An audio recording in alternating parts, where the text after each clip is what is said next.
everybody. I'm here with my summer plants preview. I feel like I just made the spring plants preview video, but here we are. It's May 2nd, and I'm really excited because I went and got all my annuals and a few vegetables yesterday. So I'll walk you through what I got. So the first thing I want to point out, I love it when you're at the nursery and you just throw stuff into the tray, but it ends up looking really nicely, like really nice together. So I have some white alyssum, some blue lobelia, a sweet potato vine, and one of my favorites, fern leaf dill, which is great for swallowtail caterpillars. So I always like to use that in my containers. But yeah, this was not the original intended combination of these, and I'm going to do something different, but in case this sparks anybody's idea, these look really awesome together. Next, I have one of my new favorites from last year, this awesome charmed wine oxalis. It's a proven winners, and they're a little closed up right now because they've been in the shade, but in the sun they actually pop open a little bit, and their leaves kind of expand, so they're really cute. And I like to pair them with this licorice plant in containers on my front porch, which is north facing and doesn't get direct sun. So next I just have some awesome bright red geraniums because I can't resist. These are part of my shed garden that is literally just based around the pineapple sage that I have raved to you guys about before. So everything else I do in that garden is based around offsetting that pineapple sage, which is awesome and has red flowers late in the summer. So I've made it more of a red, white, and blue kind of fun garden that's pretty cute. So the red geraniums are part of that. The white alyssum and blue lobelia are going to be part of that garden too. So next up I have some herbs, rosemary and basil, which I'm actually going to use as a front border mixed in with some supertunias in front of my dahlias.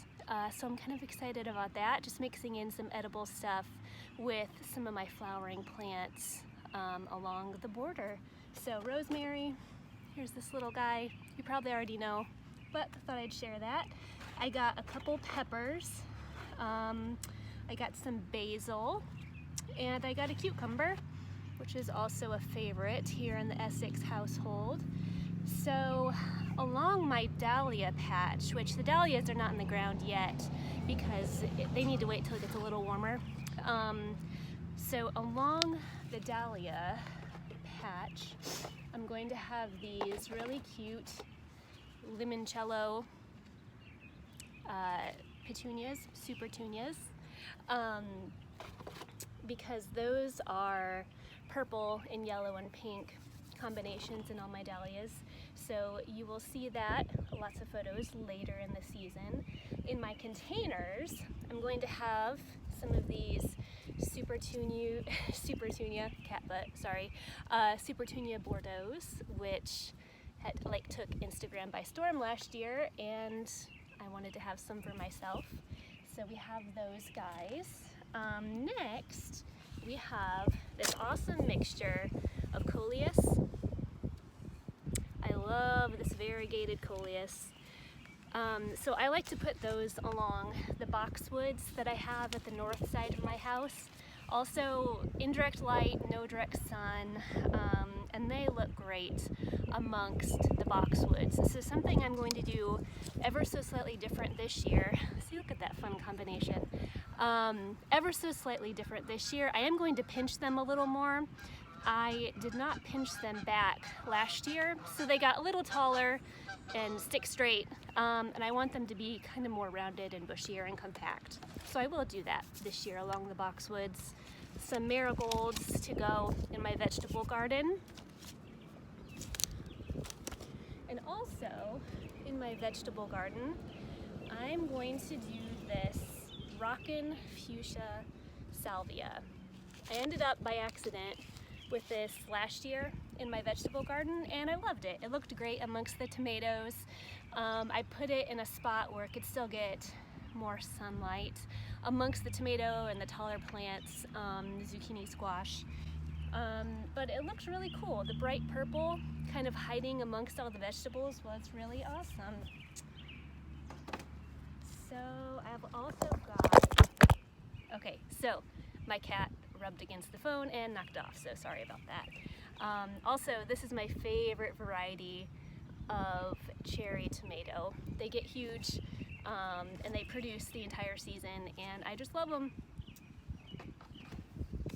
That's about April 27th is the frost-free date for this region. So my perspective is I usually don't put any annuals and tender items in the ground before that date, but I start watching the forecast right around then.